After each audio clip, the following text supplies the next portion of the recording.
Way. Today's the 8th of May. Welcome back, guys, after the bank holiday weekend. I know liquidity was a little bit flat yesterday. Just to read the disclaimer, any advice or information given in this room is educational in nature and general advice only and does not take into account your personal financial circumstances. By viewing any material or using the information presented by Bovarius Capital, you agree that this is general educational material and will not hold any person or entity responsible for losses or damages resulting in the content or general advice provided here by Bovarius Capital Management, its employees, directors, or fellow members. Spot currency trading has large potential rewards but also large potential risk. You guys must be aware of the risk and be willing to accept them in order to invest into spot forex markets. Don't trade with money that you guys can't afford to lose. The website is neither a solicitation nor an offer to buy or sell spot forex or other financial products. No representation is being made that any account will or is likely to achieve profits or losses similar to those discussed in any of these sessions. A past performance of any trading system or methodology is not necessarily an indication of future results. The information is purely educational uses only. Right, guys, getting that out of the way. We've got a good turnout today in the room. How are you guys? You guys good?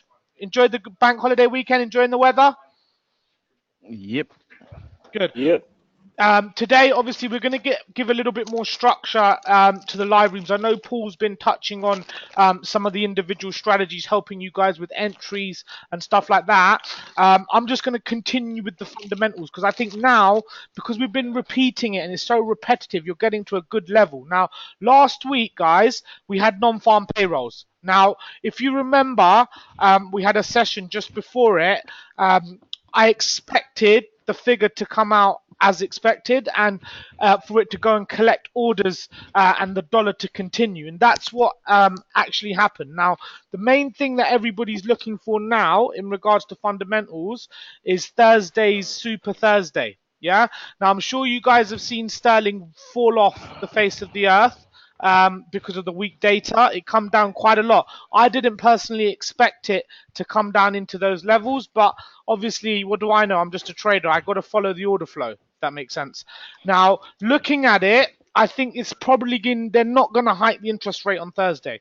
Now, that is going to have good sentiment, and it's probably going to be a bullish pound off the back of it. Now, I'm probably expecting it to come back into the 140 region.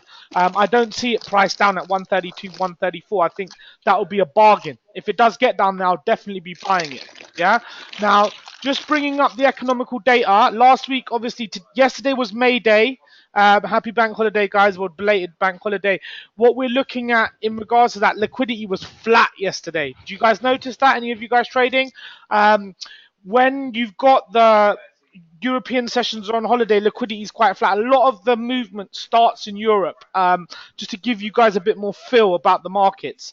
Now, today, we've got Trump's speech this evening. Yeah, this is going to be watched and interpreted by a lot of people. It'll probably give a little indication to the dollar, but he's going to be talking about his nuclear deal. We'll go through it now anyway. We'll look at things. Obviously, looking at the 5 things for today. This is what it was, decision day. President Donald Trump is poised to announce his decision on whether the US will leave the 2015 nuclear at 2 p.m. Eastern time. That probably will indicate, apart from that, you've got crude oil rallying up to $70 a barrel. That's the highest time. If you look, guys, notice 2014, 2015, oil bottomed out at like $20, $26, $28 a barrel. Now it's way back up at $70 a barrel. And that's really off the back of the weak dollar. We're probably looking for it's all about what happens with Trump as well moving forward. So these type of things will help build stance and whether he's going to sit for that second term or not. Yeah. No surprise, monetary policies are aligned in expectation with the Fed. This is teeing us up for FOMC. Guys, interest rate is also probably going to be held in line. Trade fight. Markets are mixed. Apart from that, there's not really much else. It's not something that's going to be moving it dramatically. You've got economical calendar-wise. Let's look at the week ahead because that's what we're here to focus on. Oh yeah, you've got FOMC No, that's a minor speaker. You got rate decision tonight from New Zealand dollar, Wednesday, tomorrow night. Apart from that, you've got just the big Super Thursday. Yeah, I'm expecting there to be no rate hike, and I'm expecting it to be quite bullish for sterling off the back of it. I'm looking for levels to buy already. I'm looking to position myself. This is for guys that want to catch that move. I remember a couple of guys just want to win. If you understand fundamentals heavily, you'll find it easier to catch the longer term or medium term move. Apart from that, you got CPI 12:30 straight after the during the Bank of England decision, and then you've got some CAD news out on Friday. So really, fundamentally, it's not a big week. You got a little bit out, but nothing major, apart from this Bank of England rate decision. So let's just flick through the news, because this is where the reason why I'm going through this time and time again with you guys, because it will just things will just be patterned out there for you. So just look over the BBC, because obviously it's relevant to the European session. You Sharpest monthly house prices fall, FTSE index. There's not really anything of any great importance, is there, guys? If you have a look at it, yeah. Let's just let's just flick back down through Bloomberg. Bear with me. That's it, really. There's nothing else on that side. Let's just have a little. They were also looking at money supply for GBP and were saying the amount of money and the money supply was discounted in the 80s or whatever, but they see it coming back because there's very little money in the economy in terms of retail accounts. Of course, so it's all printed, isn't it? Is that what you're getting at? Yeah. Or they're just saying in terms of the amount of money, they call it money supply. So they look at the number of circulating units internal to the economy and say it's very low for GBP at the moment. Yeah, in comparison, yeah. Bearish. Yeah. Yeah. Oh, spot on. That's a good. Where did you pick that up from? Was it Bloomberg or something, or? Yeah, I think it was on Bloomberg. I'll try and find it, mate. Yeah, that's fine. It's obviously where we're looking at it, anything that you find or see that can pick up clear fundamentals, it comes from reading, if that makes sense. That's the only way. There's no shortcut to it. But once you go through the fundamentals quite time and time again, you guys will start to give me opinions, and that's when I know you're at a level where you're starting to get to the mindset where your mind is competent. When you do something and you do it and you know what you've done, it's easier to repeat it, whether it's lucky or unlucky, if that makes sense. So that's always good. Keep charging through the fundamentals. Keep going through it, guys, because realistically, after you've seen a few monthly cycles, there's not really much difference to it. It's easier for you to read. It's easier for you to predict. Yeah. Now let's just bring up the charts. Just looking at it now briefly, I just want to bring up that just look back through non-farm payrolls. Anyway, non-farm payrolls wasn't a massive mover. If you guys look at it, it's here. Yeah. Pips wise, it's 70 pips. That's not massive, guys, but you can see where the price has come down, pushed in, found orders, and then obviously it's gone back up and it's ran out of steam. It's found more sell orders. This is the fundamental bias that's been in the markets for about 2 weeks now. I'm sure you guys have seen it. You've had big moves down. Can you guys see this? At the moment, this is free fall. This is traders' paradise, guys.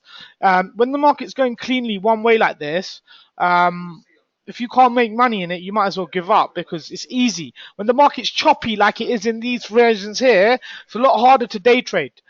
When it's clean like this, you guys should be catching this either off London Open or off a supply and demand level.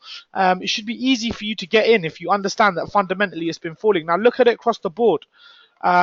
This massive move, this is clear up. That's institutional power there, definitely, guys. It's continued to move out consistently out of the 5-day range. I haven't seen a market like this for a while. Personally, these are perfect market conditions. You get in, you take the entry, you read the fundamentals, and you condition your position. But it does look like it's running out. It's going to have to run out of steam somewhere. Bringing up cable as well, because I think it's always good. Cable free-falled from these regions, guys. Yeah, I'm sure you guys can see that. I've tried to catch it with some orders. We caught bits of it, but not as much as I would have liked. But really, what I'm looking for, guys, is just to give you guys a bit of preemption. When you get a big move one way, you generally get a big move the other way. I'm looking for these buy zones down here. You probably won't get these two buy zones down here. They're too good. 130, 130 is Boxing Day sales, guys. I'll be getting in at 130 all day.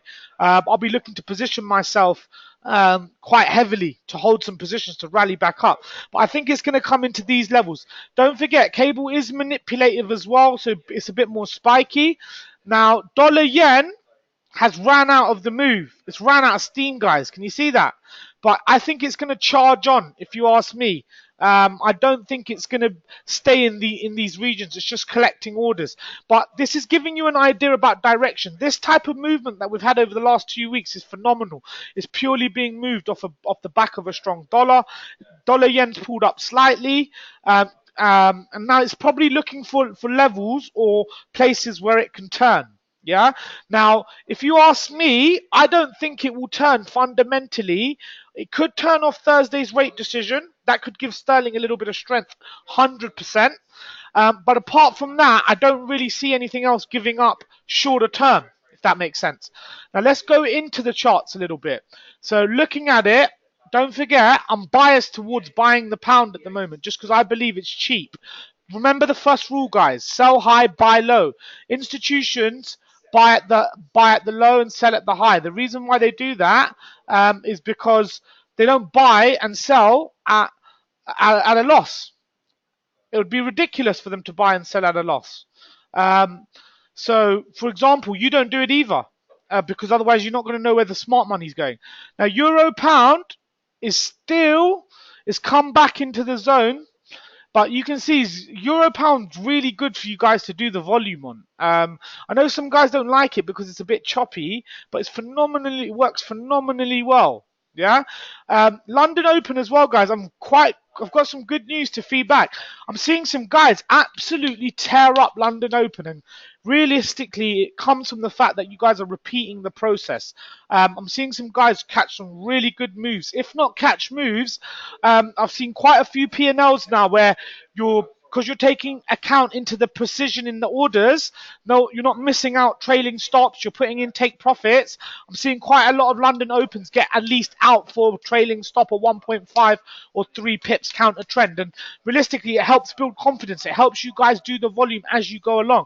You guys can always trade. If you guys have got more than 10k, you can always trade London Open with the hedge to guarantee you the win. But if you haven't got less than 10k, there's no point because you're going to have to keep re-hedging until you get out of the position. Yeah, but let's look at euro dollar anyway, just fundamentally. Let's just zoom into levels. This thing's free falling, guys. Yeah, now I'm only buying sterling because of the rate decision. Doesn't mean I'm buying euro dollar with some fundamentals like that out ahead. Yeah, I'm still favoring a sell on sterling, on euro. Yeah, just because how can I go against that fundamentally? It's still in no man's land. It's still free falling. Yeah. So it's a little bit like this. At the moment, the market conditions, it's like going out in the rain. Let's just label it. Yeah. A trending market is like going out in the rain, and a range bound market is like going out in the summer. Yeah, these are the type of two conditions I want to get you guys to come aware of, because realistically, to last and be consistent in the markets, you need to be able to identify if the market's range bound or trending. Now look, it's come out of its 5-day range. It's indicating the market's trending. That's why I'm looking at the news. But there's not really much in the news. It's purely being driven by institutions. Can you guys see how I'm systematically breaking that down or not? Just give me a little bit of feedback, guys, because I know it's a bit quiet in the room. Is this stuff good, guys? You guys getting it? Yeah, great. Yes, but yeah. Perfect. So you know where you're looking at here. I wouldn't be buying this and falling in love with it. If I'm getting in on the buy, I'd be looking to get rid of it. Yeah. Now what I'm looking for, just coming back into it, yeah. Look at London Open. I know the range is a little bit wide here. Yesterday's London Open was so clean because of low levels of liquidity, though. I know a couple of clients still traded yesterday and still did quite well off the back of it. But looking at the London Opens as well, because it's crucial that we're going through this. Dollar Swiss has come. It's been continuously going up, guys. Yeah. Now, do take that into account when you're holding positions. One thing you guys will notice sometimes off London Open, it will rally and find orders and invalidate your trade quite quickly. So be aware of that as well, especially when you're in big buy zones like you have here, where you can clearly see the market pushing up. But this, like yesterday, all of yesterday's London Opens worked phenomenally well. And I understand people were off bank holiday weekend and everything, but they did work phenomenally well. Yeah. Dollar yen, 20 pips, 25 pips. Forget about it, guys. Don't even trade it. Yeah? It's too wide. Euro pound. Look at that, guys. It's clean. It's very, very clean here, guys. Broken out, London Open, found buy orders, continued into the high. This is the type of stuff that you guys need to start implementing, yeah? I'm going to work on the fundamentals with you guys, get you guys up to a good, strong level. Like, you've got rate decision. Now, looking at the rate decision, they're more unlikely to hike the rate. So I'm prospecting traders to start pricing that in, because that was what the media was stating. That's what the media was stating last week, and that's what you'll find happens quite a lot. Today, you've got Trump's speech, but I'm not expecting a lot off the back of it. He's speaking about the nuclear deal with Iran. He's got a few things out there, but really Trump's positioning himself to get into to a second term. If Trump gets into a second term, you will see a continuation of weak dollar, but I don't think it will be as violent because you've already had the big follow through. But if Trump in turn comes through a second 4-year term, you'll probably see, you might not see a crash or correction because equity markets will continue to be held up. So this is what all the big guys are looking for. This is what the smart money is looking for. This is why you can clearly tell at the moment it's risk on. Until there's any indication that Trump's going to come out of power and it becomes a strong dollar from the opposite party coming in, you've got nothing really to worry about in regards to stock markets. You're probably going to see a continuation or follow through, fundamentally speaking, unless there's some unforeseen event like a terrorist attack or something, which I don't know, who knows. Something could happen which we can't foresee, so we can't hold it fundamentally. That's why we read the news, guys. Who knows, one day we might wake up, we might see that the stock markets are coming down. You're going to see that fundamentally first on the news. That's why we read the news. That's why we go through it time and time again. Yeah. Now, just bringing up economical calendar wise, because I know I don't play on like the CAD and New Zealand dollar as well quite a lot. Yeah, just to give you guys a little breakdown into that. Canadian dollar heavily works off the back of the US off oil. That's their major export. The same way Australian dollar has a high correlation with gold. Yeah. Now, this is just me bringing a bit more understanding to you guys, but giving you guys a bit more market knowledge, really to show you that we're experts. Australian dollar has a high correlation with gold. New Zealand dollar has in relation to dairy. Their main export is dairy. So that's why New Zealand dollar is a little bit more unforgiving. It moves a little bit erratic. You'll find that these three pairs trend quite well. So they're really there for bigger accounts because they can blow holes in it, and their daily ranges are compared to things like euro dollar and cable, whereas things like dollar yen, euro pound, and dollar Swiss are a lot tighter. Make sense? Now, the thing I would say is I'm seeing guys just trade dollar Swiss or just trade dollar yen or just trade euro pound or just trade euro dollar. You need to be consistent to all pairs, especially off London Open, because what you'll find is where three fail, one doesn't work, or where two fail, for example, they couple together to help yourselves out. Yeah. Now, if you guys are smart enough to understand, Aussie dollar moves correlated with euro dollar. They move intangibly. Make sense? So that gives you a free correlation trade. Are you with me? Now, dollar CAD moves inversely to oil. We know that oil moves inversely to the dollar. So when the dollar's strong, oil's weak. When the dollar's weak, oil's strong. Right or wrong, guys? Spot on, yeah? So we know dollar CAD is going to have an inverse relationship to the oil price, which is going to move correlated to the dollar, isn't it? It's going to move like dollar yen, for example's sake. So, and New Zealand dollar, I wouldn't really couple that with anything else. It moves like euro dollar and Aussie dollar, but it is a little bit, I wouldn't say spiky. I'd say it moves like euro pound. It's a bit falsy breakout-y. It gives you choppiness one way or another. I wouldn't be trading these, adding those 5 pairs until I got 10k in account, because you can see that's 10 trades off London Open. Yeah. So just I'm bringing them in because I want you guys to start to get really confident. Yeah. Aussie dollar correlates with gold highly. It moves like gold does. I know some of you guys trade gold. Gold, oil, things like this, they're traded by all the biggest traders. Pound yen, for example. Anybody that's traded FX for 5-10 years, these are the pairs that they trade because they move. You need big accounts for them, but that's where you make your money, out of movement. So you need to be interned. The famous saying in trading, I don't think I've played on this enough, yeah, is you've got to cut your hand off to save your arm. Yeah, the reason why is because as a trader, if you think you're not going to take a loss, you're in la la land. So all you can do as a trader is cut the position when you know that you're wrong, when you know that there's no orders behind it, right or wrong. Otherwise, why are you holding on to the position? Now, if you start holding positions overnight, because I see some clients, I had to crucify them last week, they're holding positions on euro dollar 85 pips offside. Yeah, you know who you are. You're killing your element as a day trader. The second you guys hold a position over 2 or 3 losing sessions, hoping that it's going to come back, just own up to the fact that your entry was incorrect or your analysis was incorrect. You didn't understand where the buyers and sellers were. Brush yourself off and continue going looking for another opportunity. Don't dwell on it. Don't cry over it. Don't let it affect your next decision, guys, because that's what I'm finding with a lot of people. They're having good days. They're having bad days. They're picking the days that they're trading. I understand some of you guys work. I understand some of you guys have got a lot of things. But if you follow the rules stringently and you don't see the results, then it's something that we're doing wrong. But guys are showing big results. We've just got some major deposits come through today from some new clients who basically are really tearing up the volume. There's some clients in the background that are showing immense amounts of potential. So do understand that it does work, guys. You just need to go through the process and pick it up time and time again. Yeah, right. Now let's come to some structure. Let's give some structure to our day. So after doing London Open, you guys should only be targeting a few trades a day, whether that be off the Bollinger Band strategy using entry. The reason why entry is so crucial, this is another thing I want to touch on, you guys. Yeah, if your entry is not in the right place, you'll never be able to hold a winning trade. Now what you'll find is when your entry is in the right place, the price will never come back. That's when you know you've got a good entry.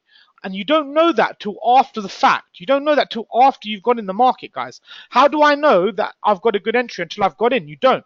But there's 2 elements. One, the price never comes back, and 2, the time. The quicker the market moves in your favor from where you thought it was going to move, the more likely that there's orders behind your thing. Now, at the moment, my support and resistance lines or my roadmaps have come off my charts quite a lot due to the fact that there's been quite big movement fundamentally. So I understand that. I just want to be following the fundamentals, guys. Can you guys see that's the only way for you to indicate sooner rather than later as a trader whether the market's range bound or not? Do you guys get that, yeah? Great. So just looking at it, at the moment, I want to break down. I want to see some levels which I'm looking at myself, yeah? Just while I've got you guys, any guys want me to go through anything? Bit of feedback, it's all good, yeah? Is it sounding great? Or I know we're having problems with the mic. Great, good. Great, okay. Right, guys, now looking at it, dollar yen, let's just break down. Dollar yen's run out of movement. I'm looking to buy dollar yen, yeah? Probably in these zones here. Just because I'm looking at it fundamentally. Don't forget, I'm always favored towards the fundamentals. When I'm trading away, when I'm looking at the screens, when I'm getting in and out of the markets, I'm looking to put my stop losses to break even and hold the ones that I'm moving with the market fundamentally. I'm looking for a continuation in the dollar, guys. But pending what happens off the rate decision, I think you may get a little bit of pull up from sterling. And then obviously it's fundamental based. We need to watch the news to understand, get an indication about direction. But if you guys are selling the dollar right now, I'd be very wary about that. Especially for the next few days. I just see the dollar going up. I don't know why. Just the price action suggests that it's going up here somewhere. It's had a little bit of a pullback to collect orders, and it's just getting ready to rally on. The same way euro dollar. The reason I can indicate that quite comfortably is because this is just free falling. This is no let up. This is big moves, guys. It's rare that you see this kind of movement. The market was range bound for the first quarter of this year, if you guys see. Obviously, the reason why you look at euro dollar so in depthly, guys, is because it's the major one. It makes up 66 to 65% of the liquidity in the market. So it's got the majorest effect on what's going on all around. Does that make sense? So in regards to that, so you guys are clear, it will have a major effect or knock-on effect on all the other pairs. Does that make sense? Yeah. So do understand, euro dollar should be your one that you understand. That's the one that most day traders live by. That's the one that you understand where it's going because it gives you direction. Sometimes it goes out if there's some fundamental things going on, but generally euro dollar holds strength because it's the biggest one. Yeah. Now it's coming to some levels on a shorter term. I doubt it's going to get up into these highs, but if it does, we're in. We're going to have to take some buys just for opportunity. Yeah. Dollar Swiss. Dollar Swiss, I'm looking to buy it, guys. I'm looking to sell from these levels up here. Dollar Yen, I've already spoken about this, guys. We're looking to buy. Euro Pound. This stuff's easy to trade, Euro Pound, because it doesn't move against you 100, 200 pips. When you trade gold to when you're trading Euro Pound, trust me, guys, it's a whole lot better. One thing I would say is a lot of you guys now, once you've learned all the theory, you're coming through a lot of the theory-based time. You guys need to start working on self-development. You guys need to start working on mindset. You guys need to start working on getting yourselves into positions where you're consistent about appetite to risk. Yeah. Now, this is my next point that I'm going to touch upon. I know I've played on fundamentals, we've got into a few articles, but risk management, guys. Yeah. A lot of you guys have thrown risk management out of the window. Now, I don't blame you. I did it myself. I used to trade with no appetite for risk, especially when I was a lot younger and a junior trader, and had a lot less appetite to risk. But you guys eventually will get taught a lesson in the market. The market will eventually sting you, or you'll get caught on the wrong side, and then what will happen is your psychology will go. You'll start chasing the money, you'll start chasing the losses, you'll start thinking, I need to get that 10,000 back, I need to get that 5,000 back. Guys, let me just breed something to you guys, yeah? Money is a byproduct. If you're expecting that you can't lose and win money, if you can't lose 5k, don't expect to win 5k. That's the main thing I'm getting across to guys, because it's more to do with the elementary guys, the guys that are not conditioned towards it.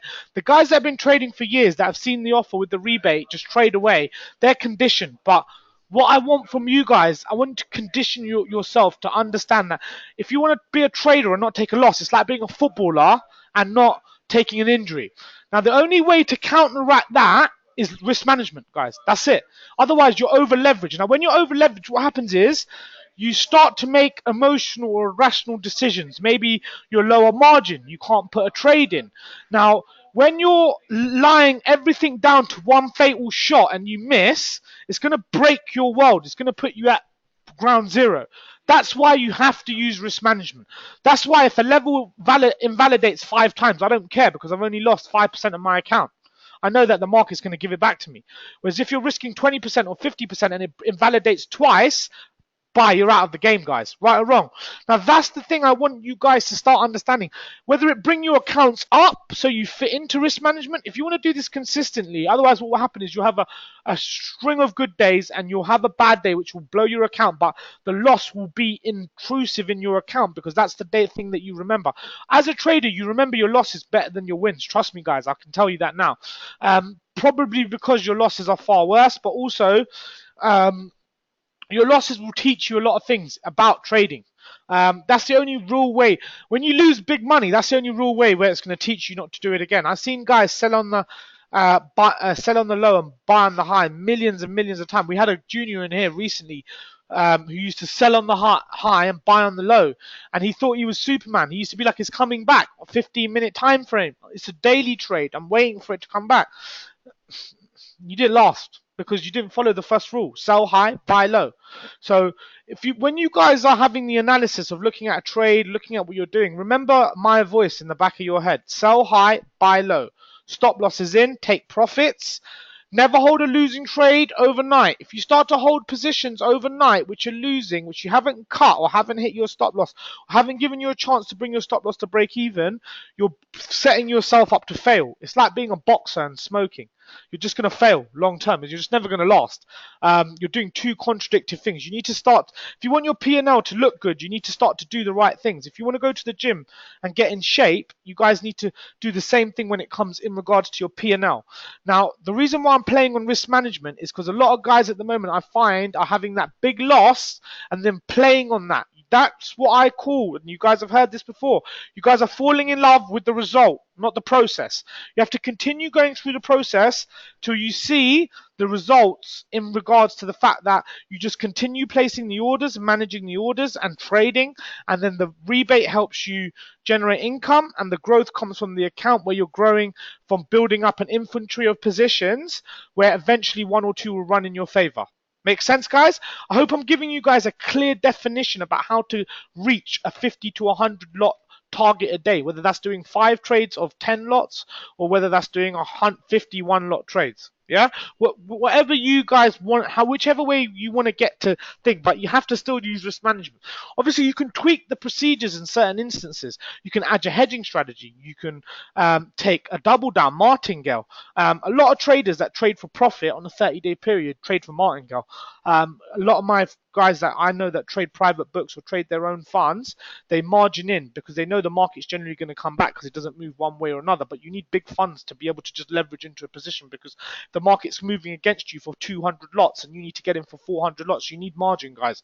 And that's the major thing I want to play upon now, margin. Yeah. Now, the best way to manage margin, guys, is by 10%. Because obviously you look at leverage. With the leverage that you've got with Tickmill, it's quite high, 500 to 1. It's unique in the sense where the offer, it gives you phenomenal leverage to get in. You only need £200 to go £10 a lot. Yeah, that's good for you smaller accounts because it gets you in the game. But obviously, when you get to a bigger playing field, you want to start to introduce risk management. Now, ideally, I'm going to level with you guys.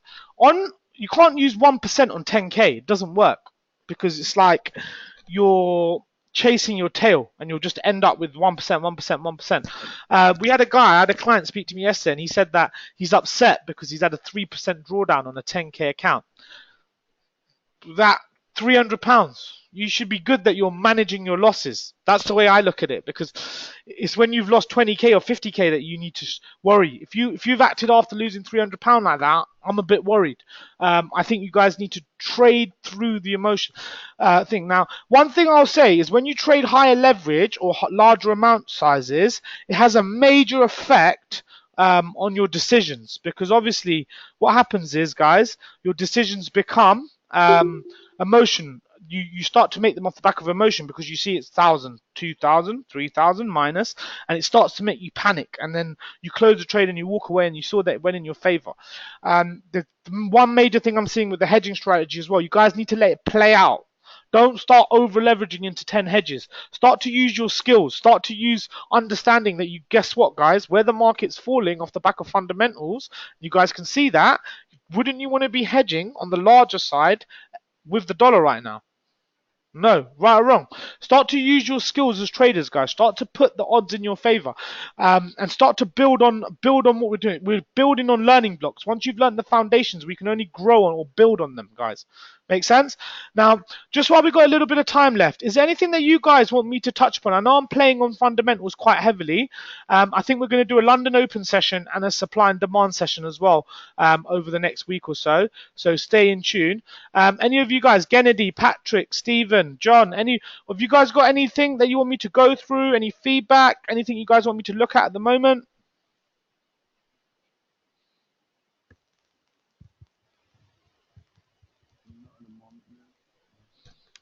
Sorry, can you hear me?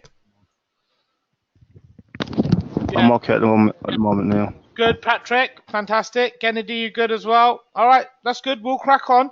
Now, just going through the basic rules, sell high, buy low. Yeah. One thing I'm finding is that some guys are still selling here on the breakout. If you're trying to trade a breakout, it's always better to try and trade it for entry. Yeah, the only time where you're looking to trade breakouts with a bad price is if you're using the daily time frame to have a fact that it's broken out. But the movement that you've got in the market recently, this big downward movement, rarely happens. It's generally quite choppy. The market generally goes one way, comes back the other way, and then bottoms out. Now, selling high and buying low, can you guys see why it's so crucial? Doesn't matter what time frame you guys are on. Yeah, stop loss. Stop loss takes you out emotionally. Without no emotion, it removes you from the market. It cuts your hand off automatically, guys. I recommend you guys strongly using a stop loss, because if you don't use a stop loss, what happens is that's when you allow positions to build up in your inventory 20, 30, 40, 50, 80, 60, 100 pips offside. And that's what you guys shouldn't be doing. In this market conditions for the daily ranges, 10 to 12 pips is more than enough of supply and demand, and 10 to 12 pips is more than enough of London Open. That's all you guys I should be seeing from you guys in regards to risk. That should give you guys, if you guys are losing a few trades in a day, don't forget, stop trading, come back, recoup, look at the fundamentals. But do start to follow it more in depth, because I'm seeing guys pick and choose Mondays, Thursdays, Fridays, Wednesdays. I want you guys to start trading throughout the whole time and then come to me and show me what the results are like, because I think you guys will see a phenomenal difference in results. If that makes sense. Yeah? All right, guys. I'm going to wrap it up for today. I think it's going to be moving quite technically. Main things we're looking for is the rate decision on Thursday from Bank of England. You've got a little bit of CAD news out, New Zealand dollar. Those pairs generally move in the evening, so just be a little bit wary of that. When you're going to bed at nights, make sure your stop losses are up at break even. But I think there's going to be some good trading conditions ahead. So happy trading, and we'll look forward to speaking to you soon, guys.